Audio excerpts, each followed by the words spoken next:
En Madrid está reunido el foro del Grupo Libertad y Democracia, integrado por más de una decena de expresidentes iberoamericanos que analizan la situación de crisis democrática en algunos países de la región. Además, están reunidos para ofrecer un homenaje póstumo al maestro Mario Vargas Llosa, fallecido en abril pasado. Analistas políticos, empresarios, ex jefes de gobierno alertan sobre los riesgos del populismo, de los repetidos intentos de las economías ilegales por tomarse el poder. Advierten que ahora las fórmulas de los autoritarismos son golpes de Estado, ya no son más golpes de Estado, sino el control de las instituciones y el debilitamiento de los medios de comunicación libres e independientes. Este seminario internacional es organizado, entre otros, por la Fundación Libertad y Desarrollo, la Fundación Internacional para la Libertad FIL y el Grupo Libertad y Democracia, que en su día nació con el impulso del presidente Sebastián Piñera. Las palabras de apertura estuvieron a cargo del expresidente del gobierno español José María Aznar, del empresario guatemalteco Dionisio Gutiérrez, del expresidente colombiano Iván Duque y el director de la Fundación Internacional para la Libertad, Gerardo Bongiovanni, quien anunció que esta tarde, en algunos minutos, al cierre de la jornada, será presentado el libro El polemista arriesgado, un texto escrito por 14 expresidentes y que será un tributo a la memoria del maestro Mario Vargas Llosa.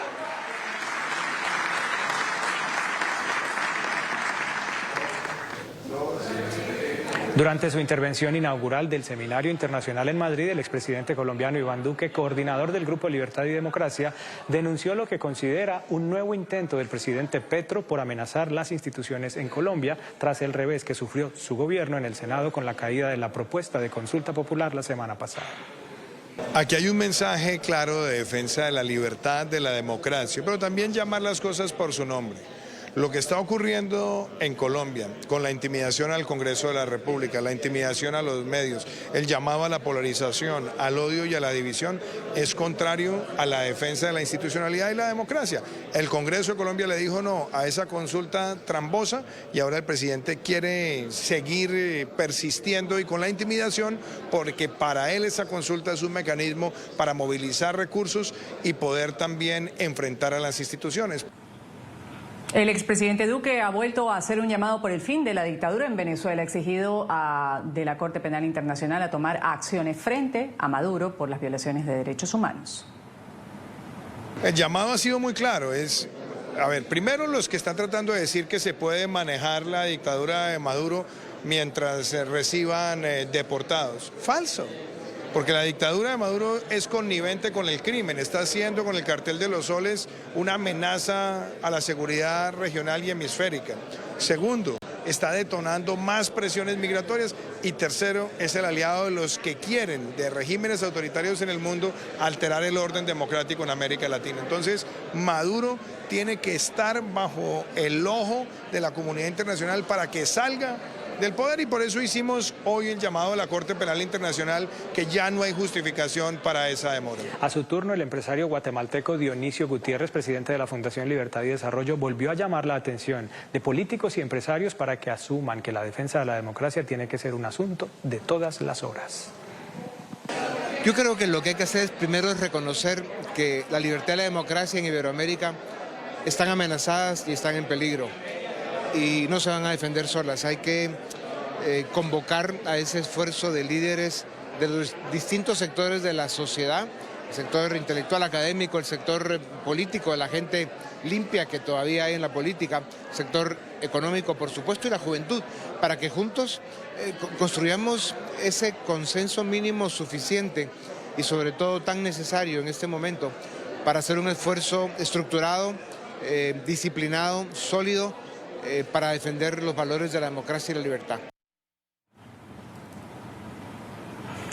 Felipe Calderón, el expresidente de México, ha advertido sobre el riesgo para la democracia con la propuesta en su país de elegir a los jueces mediante el voto popular. Advierte que podría tratarse de una politización de la justicia.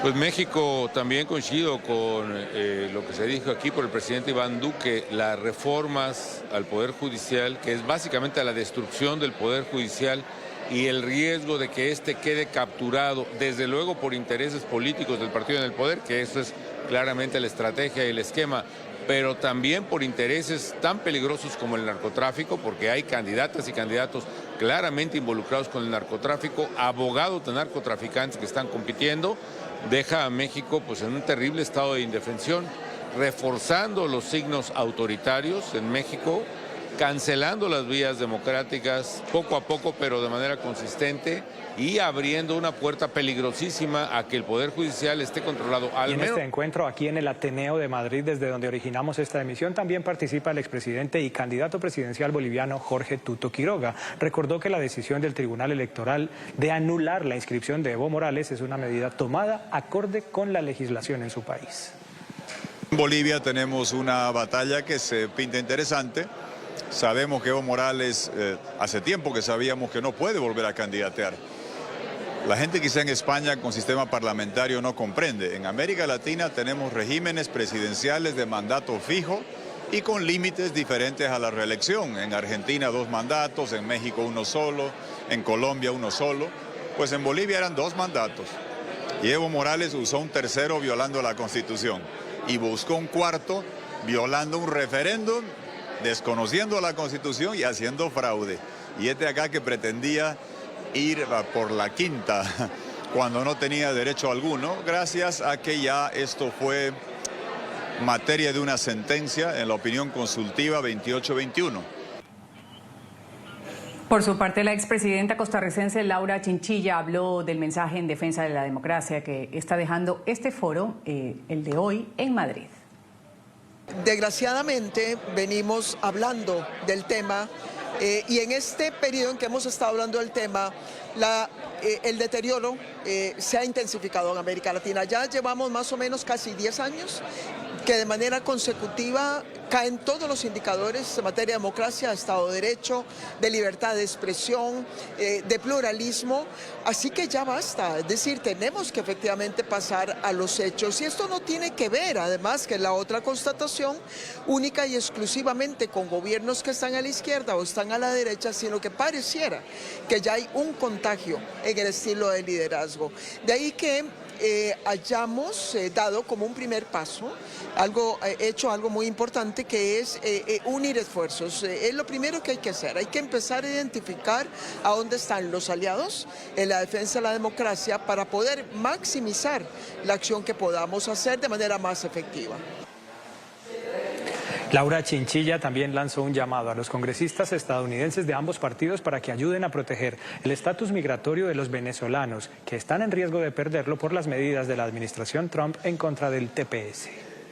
Sabemos que muy especialmente en el caso de Venezuela, hay razones muy de fondo que no solamente tienen que ver con persecución política, con autoritarismo, sino con una crisis humanitaria que llevó a la expulsión ya de casi 8 millones de venezolanos.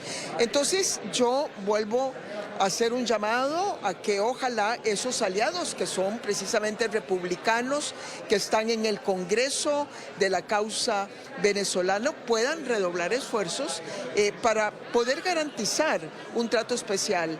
En el caso de los venezolanos tenemos una situación similar con algunos nicaragüenses y siempre abogo, por supuesto, también por la situación de Nicaragua, dado que es un país vecino. Confiamos en que esos aliados que están en el Congreso, que levantan la voz por la causa venezolana, puedan ayudarnos a que esta situación se pueda matizar. El jefe de la oposición española, Alberto Núñez Feijóo, presidente del Partido Popular, ha ofrecido también un discurso en este seminario internacional en Madrid. Ha advertido que su país, España, también está bajo el riesgo del autoritarismo. Nadie está al margen de la amenaza populista, España tampoco. Y por tanto, juntos habremos de seguir trabajando para hacer prevalecer nuestros valores de libertad, de igualdad y de democracia. Defender la libertad y la democracia no admite atajos, ni equidistancia, ni excepciones. Expreso mi repulsa al autoritarismo en todo el planeta y de forma especial ante ustedes, el autoritarismo que sufren tantos de nuestros hermanos latinoamericanos. Me gustaría pedir a los ciudadanos que desconfíen siempre de los discursos políticos que prometen bienestar sin Estado de Derecho, salud económica sin libre comercio, justicia sin separación de poderes o igualdad sin libertad. Se están poniendo en marcha todos los rasgos del manual del populismo a marchas forzadas. Nunca, y digo nunca, hemos tenido un gobierno con tanto afán para controlarlo todo y con tanta aversión a ser controlado. Es urgente, pues, oxigenar a España de autoritarismo, de mentiras y de corrupción. Y es importante no hacerlo con remiendos, sino con una alternativa sólida. Y en una comunicación virtual, la dirigente opositora venezolana María Corina Machado también intervino en este seminario internacional en Madrid. Fue presentada por la diputada del Partido Popular y amiga suya, Cayetana Álvarez de Toledo. Ambas repasaron el heroico proceso que llevó a las fuerzas democráticas venezolanas al triunfo legítimo en las elecciones del año pasado, a pesar del asedio y del fraude del régimen de Maduro. Muchísimas gracias, diputada. Y pedirle a don Gerardo. Machado también ha vuelto a referirse a la extracción de sus colaboradores que estaban refugiados en la Embajada Argentina en Caracas. Ha recalcado que esa operación por la libertad de los 5 pone en evidencia las fracturas dentro del régimen. La inmensa mayoría de los españoles comparten. El terror que ellos tienen los hace llegar a niveles de represión inéditos en nuestro hemisferio, calificados como terrorismo de Estado por parte de la Comisión Interamericana de Derechos Humanos y crímenes de lesa humanidad por la Misión de Verificación de los Hechos de las Naciones Unidas. El segundo edificio más vigilado, protegido, cercado que hay en nuestro país, después del Palacio de Miraflores, era la Embajada de Argentina en Caracas. Se habían convertido en los rehenes personales del señor Diosdado Cabello, jefe del aparato de tortura. Y bajo sus narices, sin que se dieran cuenta, en una operación impecable, liberamos a nuestros rehenes. Yo he sido siempre muy crítica con la actitud condescendiente, hipócrita, cobarde, cómplice de la llamada comunidad internacional respecto a lo sucedido en Venezuela. Pasó, de hecho, con la gran victoria del 28 de julio, ¿no? Muchos gobiernos democráticos decían, bueno, efectivamente no ha ganado Maduro, pero tampoco ha ganado Edmundo. Y yo decía, entonces, ¿quién ha ganado? ¿No? Napoleón, Espíritu Santo, es decir, esa cosa coquetamente equidistante que es la falsedad y la mentira.